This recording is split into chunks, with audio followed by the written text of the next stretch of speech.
आज हम फिर से कंटिन्यू करते हैं नित्य लीला श्री भक्ति सारंग गोस्वामी महाराज जी का मंगलमय चरित्र।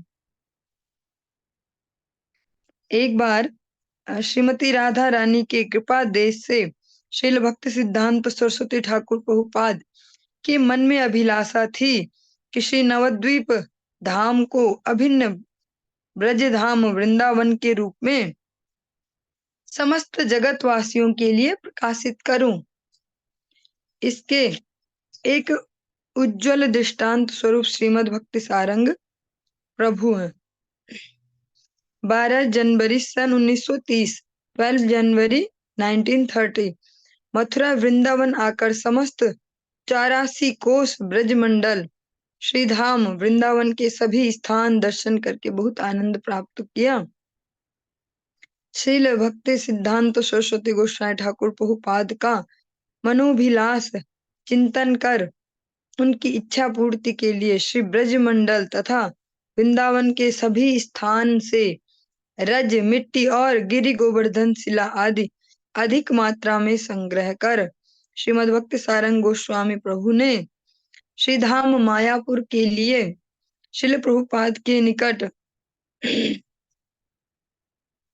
रेलवे के माध्यम से पार्सल करके भेजी। अब ये बहुत ही सुंदर इसमें टॉपिक अगर हम समझने की कोशिश करें, हम हर दिन लगभग हर कक्षा में ये बोलते हैं जिसमें जो योग्यता है भगवान की सेवा में लगाए, जिसमें जो योग्यता है भगवान की सेवा में लगाए। जिनका हम चरित्र श्रवण कर रहे हैं ये अच्छे पढ़े लिखे व्यक्ति हैं और रेलवे में ऑफिसर रह चुके हैं, तो ये उस सेवा का बहुत अच्छे से यूटिलाइज करते हैं अपने गुरु सेवा में और भगवत सेवा में। जो प्रभुपाद जी का मनोभीष्ट था कि जो श्रीधाम मायापुर है वो वृंदावन से अभिन्न है, तो यहाँ पर भी उसी प्रकार से इसको प्रकाशित किया जाए वृंदावन जैसा ही, जैसा अब सारी दुनिया आज दर्शन कर भी पाती है। मायापुर धाम में भी राधा कुंड श्याम कुंड है, वहां पर भी गिरिराज गोवर्धन है, सब है वहां पर। तो ये पॉसिबल कैसे हो पाया? जो हम ये चरित्र श्रवण कर रहे हैं, जो भगवान ने इस प्रकार का संयोग बनाया हरि गुरु वैष्णव ने हमारे लिए कि हम श्रील भक्ति सिद्धांत सरस्वती गोस्वामी ठाकुर प्रभुपाद के शिष्य वर्ग का चरित्र श्रवण कर पाए। हमारा उद्देश्य तो यही नहीं था, हम तो गौर पार्षद सुन रहे थे और वहां से भगवान ने यहाँ की डायरेक्शन दे दी। लेकिन ये बहुत ही सुंदर डायरेक्शन मिली हम सभी को। हम समझ पाएंगे कि जो भी सब हम आज देख रहे हैं वो सब के लिए किस किस ने योगदान दिया और किस किस प्रकार से दिया। आज सारे विश्व के हर अलग अलग देशों से बहुत सारे भक्त आते हैं मायापुर धाम में और दर्शन करते हैं आकर मठराज का, वहां पर गंधर्व का, गिरधारी जी का, राधा कुंड, श्याम कुंड, गिरि गोवर्धन। लेकिन जिन्होंने इसके लिए बेसिक जो सेवा की है उनके बारे में नहीं जानते होंगे कोई। हम भी कभी वहां जाकर ये नहीं पूछते कि ये बने कैसे थे, ये जो इनको प्रकाशित कैसे किया गया। बने तो नहीं बोल सकते, गलत वर्ड हो गया। ये प्रकाशित कैसे हुए, इस प्रकार से कैसे पॉसिबल हो पाया। लेकिन अब इन चरित्रों के माध्यम से हम ये जान पा रहे हैं प्रैक्टिकली, वरना हम भी जाते हैं दर्शन करते हैं, बहुत बढ़िया है, वहां पर भी राधा कुंड है, वहां पर भी श्याम कुंड है, गिरिराज गोवर्धन है, परिक्रमा करते हैं और आ जाते हैं।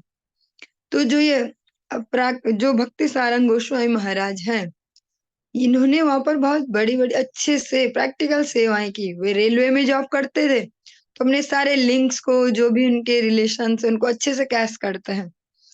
प्रभुपाद जी की इच्छा हुई कि मायापुर में भी वृंदावन से अभिन्न है मायापुर धाम।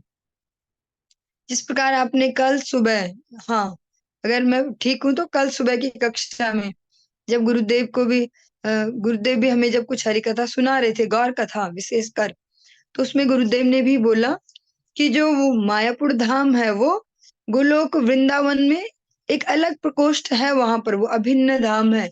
ऐसा नहीं कि मायापुर कुछ अलग है, गोलोक कुछ अलग।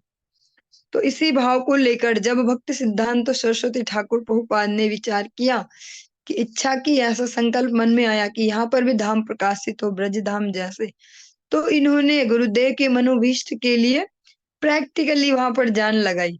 प्रैक्टिकली उसको देखा कि धरातल पर कैसे उतारा जाए। गुरुदेव की ये इच्छा है, ऐसा संकल्प मन में आ रहा है गुरुदेव के, इसको करें कैसे। तो फिर वो गए वृंदावन धाम, 84 कोस यात्राएं की, देखा उस सबको, शरीर तो उनका बंगाल का था ना, उनके लिए वृंदावन ब्रज धाम वो भी नई जगह होगी, लेकिन अननोन जगह पर भी अच्छे से उनको देख के एनालिसिस करके और फिर और अधिक मात्रा में, काफी मात्रा में ब्रज रज हो गया, वहां की धूली और गिरिराज जी की जो शिलाएं हैं उन सबको रेलवे का यूज करके, जो अपने जो वहां जॉब की है वो सारे कनेक्शंस को यूज करके मायापुर भिजवाई। वह सब प्राप्त कर श्रील प्रभुपाद ने अत्यंत प्रसन्न होकर श्रीमती राधा रानी के निर्देशानुसार श्रीधाम मायापुर श्री चैतन्य मठ में, श्रीधाम वृंदावन अभिन्न श्री गोकुल, श्री राधा कुंड, श्री श्याम कुंड, श्री गिरिराज गोवर्धन, केली कदम्ब, तमाल वृक्ष इत्यादि श्रीमद गोस्वामी प्रभु के द्वारा भेजी हुई श्री वृंदावन की रज मिट्टी और गिरिराज गोवर्धन पर्वत रचित कर श्रील प्रभुपाद ने जगतवासियों के नित्य कल्याण के लिए श्रीमती राधा रानी की कथानुसार अभिन्न श्रीधाम वृंदावन प्रकाशित किया। जो भक्ति सिद्धांत सरस्वती ठाकुर प्रभुपाद हैं उनको राधा रानी ने ये स्वप्नादेश इस प्रकार से दिया कि आप यहाँ पर ब्रज धाम को प्रकाशित कीजिए। और फिर उन्होंने वो इच्छा राधा रानी की पूरी करने की सोची, तो उनकी इच्छा पूरी करने के लिए उनके शिष्य तैयार। इसीलिए कहा जाता है गुरु मुख पद्म वाक्य चित्ते ते करिया एक, आर ना करी हम मने आशा। हम इसको इजीली गा तो देते हैं, अधिकतर गाते ही रहते हैं और हम समझ नहीं पाते, रिलेट नहीं कर पाते। तो इसको समझना होगा। जो गुरुदेव के मन में कोई भी संकल्प आता है तो वो ऐसे ही नहीं आ जाता हमारे जैसे। जैसे हमें कभी भी कुछ भी ऐसी इच्छाएं जगती रहती हैं, चलो आज क्या खाया जाए, आज चलो छोले बनाते हैं, आज चलो ये करते हैं, आज वहां जाते हैं, आज ऐसे खरीद के लाते हैं। हमारे मन में तो ऐसे ही चलते रहते हैं फिजूल में। लेकिन जो गुरु वर्ग है, जो भगवान के शुद्ध भक्त है, उनमें फिजूल की इच्छाएं नहीं आती, उनमें भी भगवान से ही प्रेरित होकर वो संकल्प आते हैं। फिर जो शरणागत, वास्तविक शरणागत भक्त होते हैं वो उसको फिर धरातल पर उतारने के लिए प्रैक्टिकली मेहनत भी करते हैं। इस प्रकार से फिर आप सब भी जब जाते हैं मायापुर, आप में से जो भी गए भी होंगे, तो आकर मठराज में आप सबने भी परिक्रमा लगाई होगी। गिरिराज जी का भी स्वरूप वहां पर है, तो वहां पर भी परिक्रमा लगाई जाती है। राधा कुंड है, श्याम कुंड है और तमाल वृक्ष है, केली कदम, सब वहां पर ब्रज धाम का स्वरूप प्रकट है। नवंबर सन 1934 में डोलापुर राजपुताना के राजाधिराज ने पत्र द्वारा उनके प्रासाद मीन्स महल में श्रील भक्ति सारंग गोस्वामी प्रभु को विशेष अनुरोध करके आमंत्रित किया। श्री गोस्वामी प्रभु ने राजा का आमंत्रण पत्र श्रील प्रभुपाद के श्री चरणों में रखकर समस्त विषय निवेदन किया। श्रील प्रभुपाद का कृपाशीर्वाद लेकर श्री गोस्वामी प्रभु डोलापुर राज प्रसाद में पहुंचे। जब उनके लिए निमंत्रण आया तो ये नहीं कि वो खुद ही महाराज वाली फीलिंग लेके और पहुंच गए वहां पर। कल की जो हरि कथा थी श्रीमद् भागवतम के विश्राम के समय, एक कुछ इस प्रकार के वक्तव्य वैष्णवदास प्रभु जी ने भी बोला प्रभुपाद जी की कथा को करते हुए। उन्होंने कहा कि प्रभुपाद ने हमें बिल्कुल मना किया गुरुगिरी करने के लिए। ये शब्द थोड़ा अजीब भी था, ऐसा लगेगा कि क्या कह रहे हैं, लेकिन हाँ सच में एग्जैक्ट यही वर्ड यूज किया है भक्ति सिद्धांत सरस्वती गोस्वामी ठाकुर प्रभुपाद ने। हमें गुरुगिरी नहीं करनी है, पहले गुरुदास बनने के लिए प्रयत्न करना है। तो यही हम इन दिव्य महापुरुष के चरित्र में भी देखते हैं। उनसे प्रभावित है वो राजा उनको बुलाना चाहते कि आप आओ, तो वो एकदम से फूले फूले नहीं भाग गए कि भैया मुझे बुलाया, राजा ने मुझे निमंत्रण दिया मैं तो भागूं। उसको भी पहले विनम्रता से अपने गुरुदेव के चरणों में समर्पित किया, उनसे आज्ञा लेकर फिर गए। श्रील प्रभुपाद का कृपाशीर्वाद लेकर श्री गोस्वामी प्रभु डोलापुर राज प्रासाद में पहुंचे। महामान्य राजा ने श्री गोस्वामी प्रभु का अपने राज प्रासाद में दर्शन कर अपने को अतिशय धन्य माना और श्री गोस्वामी प्रभु की यथोचित राज सम्मान के द्वारा अभ्यर्थना कर आसन प्रदान किया। और जो राज सम्मान के द्वारा उनको सेवित किया। दोनों के बीच सुदीर्घ 4 घंटे तक विभिन्न शास्त्र के विषय में और श्रील प्रभुपाद, श्रील भक्ति विनोद ठाकुर एवं श्रीमन महाप्रभु के प्रचारित विशुद्ध श्री कृष्ण प्रेम भक्ति धर्म के विषय में आलोचना हुई। एक राजा का एक एक सेकंड कितना कीमती होता है, लेकिन जब ऐसे भगवान निष्ठ गुरुनिष्ठ व्यक्ति से पाला पड़ा तो 4 घंटे भी उनके लिए कम पड़ गए।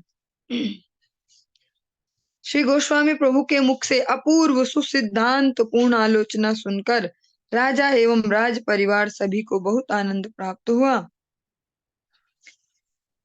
राजा ने विशेष रूप से उपलब्धि की, मतलब ये अनुभव किया कि शुद्ध वैष्णव और महद व्यक्ति का संग लाभ कितना महत्वपूर्ण है।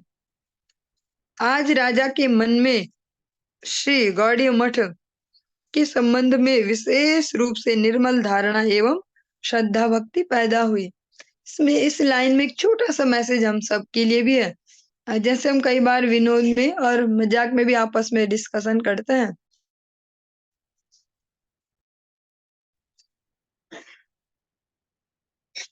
हम आपस में इस प्रकार से विनोद करते हैं कि भैया हम भी तो वो हैं, ब्रांड एम्बेसडर हैं भैया अपने संस्था के, तो हम अच्छे से जो भी करेंगे बहुत बढ़िया से करेंगे, है ना।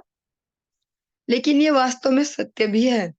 हम में से प्रत्येक व्यक्ति के आचरण पर भी ये निर्भर करता है कि जो ये मिशन है जिसको श्री गुरुदेव ने महाप्रभु की धारा को प्रचारित करने का जो मिशन लिया है, इसमें हम कितना सहयोगी हो सकते हैं। यहाँ पर जो भक्त सारंग गोस्वामी महाराज हैं वो एक राज परिवार में पहुंचे। वहां पर उन्होंने अपने आचरण से और अपनी वीर्यवती हरि कथा से उन लोगों को प्रभावित किया। तो वो नेचुरली उनकी श्रद्धा उत्पन्न होगी ना कि कैसी संस्था से ये बिलोंग करते हैं, कौन इनके गुरुदेव हैं। तो ऐसा ही हम सब के लिए भी मैसेज है कि हम अपने आचरणों पर फोकस करें, अपने जो प्रयास है उनको ईमानदारी से करें, भगवत नाम प्रचार के प्रयास, तो फिर रिजल्ट्स अवश्य आएंगे। 1935 में महामान्य राजपूत राजा ने अपने द्वारा आयोजित एक महती सभा में सम्मिलित भारत के समस्त राजन्य वर्ग से श्रीमद् भक्ति सारंग प्रभु का परिचय कराया और श्री गौड़ीय मिशन का आदर्श एवं सन्यासियों के भजन में पवित्र जीवन के संबंध में बहुत कथा राजपूत राजा ने वर्णन की और बहुत आनंद प्राप्त किया। राजा ने श्रीधाम मायापुर दर्शन के लिए समस्त राजन्य वर्ग को सादर आमंत्रित किया और जब उन्होंने एक राजा पे वर्कआउट किया, उनको अच्छे से हरि कथा सुनाई, उन्हें भक्ति में लगाया, तो फिर जो उनके रिलेशंस है वो तो खुद ही फिर भक्ति में वो खुद लगाने को प्रयत्नशील हो गए। राजा ने जो भी अपने जानने वाले और राज परिवार है उन सबके को बुलाया और उन सबको मिलवाया भक्ति सारंग प्रभु से। श्रील प्रभुपाद सरस्वती ठाकुर ने श्रीमद् भक्ति सारंग प्रभु को श्रीमन महाप्रभु की वाणी प्रचार के लिए विलायत भेजने के लिए मन में संकल्प लिया। समस्त मठवासी ये जानकर बहुत आनंदित हुए। इसलिए श्री प्रभुपाद के निर्देश में विभिन्न राजन्य वर्ग के साथ मिलन करवाया। उन सब से यह कथा जानकर बहुत उत्साहित एवं आनंदित होकर राजपूत राजा बहादुर ने कहा, श्रीनाथ जी की अशेष कृपा हुई जो उनकी महिमा प्रचार करने के लिए आपको एक योग्य व्यक्ति समझ कर ये व्यवस्था की है। आज हम सब विशेष रूप से गर्वित हैं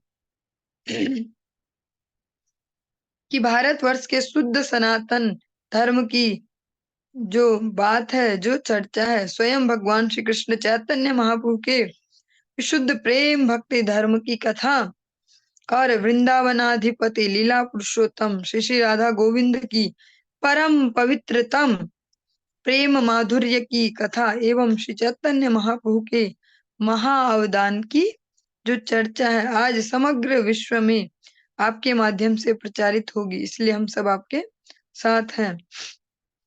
जिन 3 लोगों को प्रभुपाद ने भक्ति सिद्धांत सरस्वती ठाकुर प्रभुपाद ने अपने रहते हुए ही विदेश प्रचार के लिए भेजा और उन्होंने वहां पर जाकर प्रचार भी किया। आज भी विदेशों में कई गौड़ीय मठ हैं। उनमें से एक है ये भक्ति सारंग गोस्वामी महाराज। चलिए आज की इस चर्चा को यहीं पर ही विराम देंगे, आगे फिर कल कंटिन्यू करेंगे। हरे कृष्ण।